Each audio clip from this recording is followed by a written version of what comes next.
ఇప్పుడు కేసీఆర్ గారు దాదాపు 2 సంవత్సరాల తర్వాత బయటికి వెళ్తుంటే రేవంత్ రెడ్డి గారి పరిస్థితి ఎట్లుందంటే వెన్నులో వణుకు పుట్టింది, సీట్ కింద వైబ్రేషన్స్ వచ్చినాయి. ఇప్పుడు అందరూ వాళ్ళ పని పాట మొత్తం వదిలేసి నిజం చెప్తున్నా ప్రతి ఒక్కరు లైవ్ టీవీ9 ఏబిఎనో లైవ్ టీవీలో కేసీఆర్ గారు ఏం మాట్లాడతారని చెప్పేసి అసలు లంచ్ కూడా చేసిరో లేదో నాకు తెలిసి రేవంత్ రెడ్డి గారు మొత్తం టీవీకి అతుక్కొని ఉండి కేసీఆర్ గారు ఏం చెప్తారు అని చెప్పేసి ఎదురు చూస్తూ ఉన్నారు. అది పుట్టించింది ఎవరు? ఆ భయం పుట్టించింది ఎవరు? కేసీఆర్ గారు కదా. ఈరోజు కేసీఆర్ పేరింటే రేవంత్ రెడ్డి గారికి ఏదో ఒక ఫీవర్ వచ్చినట్టు కరోనా వైరస్ తగిలినట్టు ఉంటుంది. పరిపాలన చేయడము ఏదో మైక్ వీరుని లెక్క మాట్లాడినంత ఈజీ కాదు. ఈరోజు సర్పంచ్ ఎలక్షన్లలో మా సర్పంచ్లే ఎక్కువ గెలిచిరని వాళ్లే అంటారు, మళ్ళీ సర్పంచ్లో పార్టీ గుర్తు ఉండదని కూడా వాళ్లే చెప్తా ఉన్నారు. ఇప్పుడు వాళ్ళు 12,073 సర్పంచ్ స్థానాలలో దాదాపు వాళ్ళు 17,000 చిల్లర దాంట్లో 12,000 చిల్లర గెలుచుకున్నామంటారు. అసలు ఈ సర్పంచ్ స్థానాల అసెంబ్లీ స్థానాల ఆలేరు ఎమ్మెల్యే బీర్ల ఐలయ్యకే తెలియదు.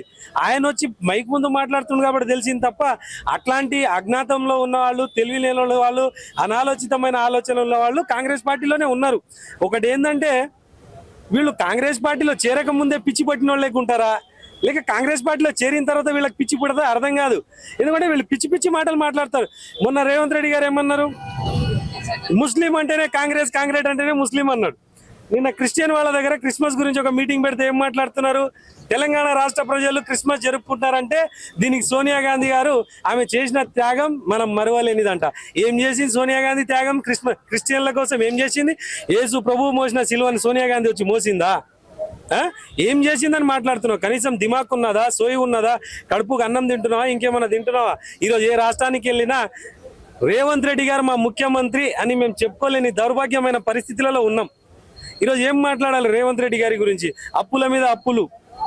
మొన్న నిజామాబాద్ డిస్టిక్ పోచంపాడులో గురుకుల పాఠశాలలో 14 సంవత్సరాల అమ్మాయి సాయి లిఖిత అనే అమ్మాయి ఫుడ్ పాయిజన్ తోటి చనిపోతే కరెక్ట్ ఆమె హాస్పిటల్లో చనిపోయిన రోజు రేవంత్ రెడ్డి గారు ఎక్కడున్నారు?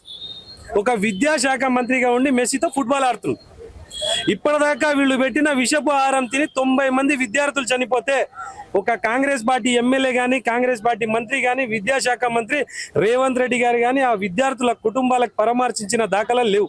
ఒక రైతు 560 మందికి పైగా రైతు చనిపోతే ఇప్పటిదాకా ఒక రైతు కుటుంబానికి ఇప్పటిదాకా వీళ్ళు వెళ్ళలే. ఎందుకంటే రైతులు రైతుల్లాగానే చనిపోవాలి, విద్యార్థులు విద్యార్థుల్లాగానే చనిపోవాలి. మాకేదో రాక ఒక్కసారి అవకాశం వచ్చింది, మళ్ళీ మమ్మల్ని ఇంకో 30 సంవత్సరాలు తెలంగాణ ప్రజలు దేక్తారో లేదో తెలియదు. ఏదైతే మేము పెట్టుబడి పెట్టినామో వడ్డీతో సహా రిటర్న్ తీసుకోవాలని చెప్పేసి దరిద్రపు పరిపాలన చేస్తున్నదే రేవంత్ రెడ్డి గారు కదా. ఇప్పుడు ప్రతి ఒక్కటి ఒక ఇసుక దందా కోసము అడ్డం వస్తున్నాయని చెప్పి చెక్ డ్యామ్నే పేల్చేస్తున్నారు. వీళ్ళ పదవులకు అడ్డం వస్తే మనుషుల్ని కూడా కాల్చేస్తారు. ఈరోజు తెలంగాణ రాష్ట్ర ప్రజలు అడ్డం వస్తున్నారంటే నాకు తెలిసి ఈ తెలంగాణలో ఎక్కడైనా బాంబులు పెట్టి చంపనీకి కాంగ్రెస్ పార్టీ వాళ్ళు రెడీగా ఉన్నారు.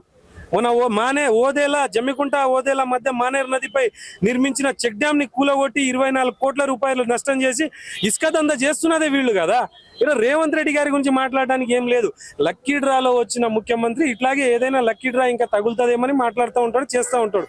రేవంత్ రెడ్డి గారు ఏదైతే ముచ్చెర్లలో తెలంగాణ రైజింగ్ గ్లోబల్ సమ్మిట్ నేను పెట్టినాను 2 రోజులు పెట్టిండు. 2 రోజులు పెట్టిన తర్వాత అక్కడ ఇప్పటిదాకా ఒక ఇటుక ముక్క కూడా పెట్టలే. మొత్తం కిరాయి టెంట్లు, ఒక డేరా బాబా లెక్కన మొత్తం డేరాలు కట్టుకొని 2 రోజులు కలర్ఫుల్ లైటింగ్లు, ఫ్యాన్లు, ఏసీలు పెట్టుకొని ప్రోగ్రామ్ చేసిపోయిండు. ఇప్పుడు రేవంత్ రెడ్డి గారికి నేను ఛాలెంజ్ చేస్తున్నా, 2 రోజులు కాదు, నువ్వు ఇప్పుడు తెలంగాణ సమ్మిట్ అయిపోయి ఇప్పుడు 4-5 రోజులు అయిపోతుంది. రేవంత్ రెడ్డి గారు మొన్న పెద్ద మాట్లాడిన, సభలు పెట్టి మాట్లాడిన అదే ప్లేస్ లో ఒక్కసారి రా. బట్టలు లేని మనిషి కంటే హీనంగా ఆ ప్లేస్ ఉన్నది అడవిలలో.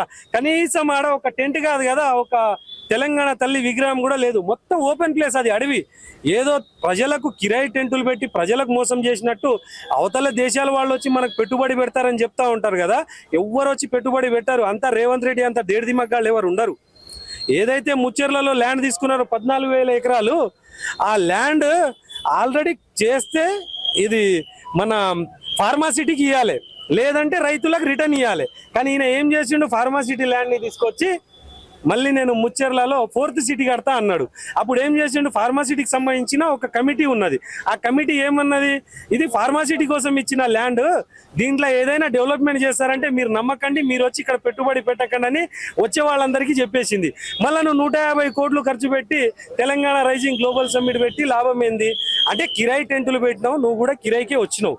ఈరోజు బీఆర్ఎస్ పార్టీయే తెలంగాణ కేసీఆర్ గారిని మళ్ళీ రానియనని కూడా సీఎం రేవంత్ రెడ్డి గారు అంటున్నారు కదా మరి. మళ్ళీ రాని అని అంటే ఆ రోజు అసెంబ్లీ రోజు అడ్డం పడమను, పడుకోమను, ఎంట్రీ డబ్బా తీసుకొచ్చి అసెంబ్లీ ముందు గొడవ పెట్టమను.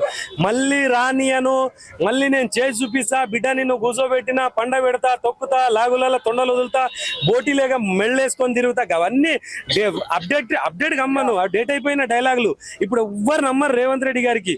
ఆయన అనుకుంటున్నారు ఇక్కడ ఒక పెద్ద మనిషి పెద్ద సార్ వచ్చి లోపాలు ఉంటేనే బయట ఒకసారి చూడండి, బయట ఒకసారి చూడండి. ఆయన కోసం కనీసం కేసీఆర్ గారి ముఖం చూద్దామని చెప్పేసి తెలంగాణ రాష్ట్ర ప్రజలు ఎదురు చూస్తా ఉన్నారు. అయితే ఇప్పటి నుండి కేసీఆర్, ఈ రోజు అయితే కేసీఆర్ గారు అయితే బయటికి వచ్చారు, మరి ఇప్పటి నుండి బీఆర్ఎస్ పర్ఫార్మెన్స్ ఎలా ఉండబోతుంది అనుకుంటున్నారు? బీఆర్ఎస్ పర్ఫార్మెన్స్ ఇప్పుడు కూడా బాగుంది, అంతకుముందు కూడా బాగానే ఉంది.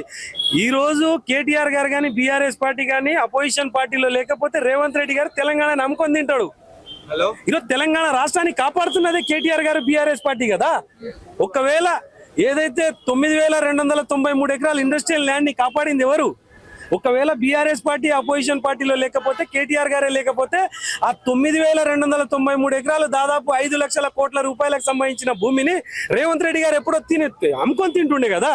ఈరోజు తెలంగాణ రాష్ట్రం కోసం కొట్లాడుతున్నది బీఆర్ఎస్ పార్టీ, తెలంగాణ రాష్ట్ర ప్రజల సంపదను కాపాడుతున్నదే బీఆర్ఎస్ పార్టీ, తెలంగాణ రాష్ట్రానికి శ్రీరామ రక్షే బీఆర్ఎస్ పార్టీ కేటీఆర్.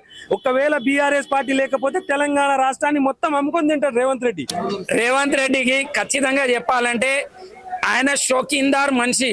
అంటే ఆయన బూట్లు లక్షలు వేయాలి, షర్ట్లు లక్షలు వేయాలి, కేవలం ఫంక్షన్స్ తిరగాలి, రెడీ అయిపోవాలి, మంది మార్బలాన్ని వేసుకోవాలి, అందాల పోటీ అని చెప్పేసి 500 కోట్లు ఖర్చు చేసేవి. అందాల పోటీ తీసుకొచ్చి నువ్వు విదేశాల నుంచి మహిళలను తీసుకొచ్చి నువ్వు చూపించింది ఏంద్రా సన్నాసోడా? కేసీఆర్ ఆనవాళ్లే కదా. సెక్రటేరియట్ చూపిస్తేవి, పక్కనే ఉన్న మన ట్రిబుల్-సి చూపిస్తేవి, దుర్గం చెరువు కేబుల్ బ్రిడ్జ్ చూపిస్తేవి. మీరు కట్టిన ఆనవాళ్ళు ఒకటన్నా చూపిస్తేవారా? మెషిన్ తీసుకొచ్చి నీ మనవడితోని ఆ ఫుట్బాల్ ని కాల్తో దండించడానికి తెలంగాణ ప్రజల 200 కోట్లని నువ్వు వృధా పాలు చేస్తేవి. నువ్వు చెడ్డి వేసుకొని ఎగిరి దుంకనికే నీకు 5 కోట్లతోని స్టేడియం కట్టుకుంటేవి. దీంతో తెలంగాణ ప్రజాలింగానికి ఏదైనా లాభం వచ్చిందా? మెస్సీ వస్తే ఏమైనా లాభం అయిందా?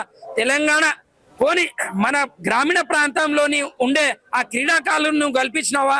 కేవలం మెస్సీతోని దిగిన ఫోటోలని వాళ్ళని చూడండి. రోహిన్ రెడ్డి కొడుకు, వాళ్ళ తమ్ముడు అన్న కొడుకు, తిరుపతి రెడ్డి వాళ్ళ దోస్తుల కొడుకు, కొండల రెడ్డి కొడుకు, వీళ్ళని కల్పించడానికి నువ్వు ఈరోజు తెలంగాణ ప్రజల డబ్బులని నువ్వు మెస్సీని రప్పించడానికి నువ్వు దారాదత్తం చేసినావు. తెలంగాణకి నువ్వు చేసింది నష్టమే తప్పిస్తే నువ్వు లాభం అనేది ఏం చేయవు. హిల్ట్ అనే పాలసీ తీసుకొచ్చి ఈ రోజు రియల్ ఎస్టేట్ బ్రోకర్ గా మారినావు. తెలంగాణ ముఖ్యమంత్రిగా నీతో చేతనైతే లేదు.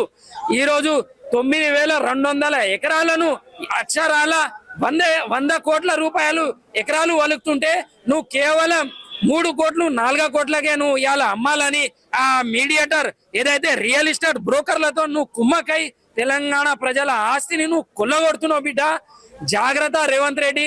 నువ్వు నీ ముఖ్యమంత్రి సీటు కాపాడుకోవాలంటే కాపాడుకో, లేకుంటే వెళ్ళి రాహుల్ గాంధీ సంఖ్య నాకు. అంతేకాకుంటే నువ్వు ఈడ తెలంగాణ ప్రజల డబ్బుల్ని నువ్వు వృధా చేయడం ఇది దుర్మార్గం.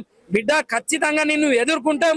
నువ్వు ఏదైతే తెలంగాణ ప్రజల సొమ్ముని ఏదైతే వృధా పాలు చేస్తున్నావో నీ ఈపు చింతపండు చేసి ఆ వృధా కాకుండా ఆ పైసల్ని మేము ఆపి తెలంగాణ ప్రజలకి అందే విధంగా బీఆర్ఎస్ పార్టీ పక్షాన పోరాటం చేస్తామని చెప్పేసి ఈరోజు ఇక్కడ నుంచి తెలియజేస్తాం జరుగుతుంది.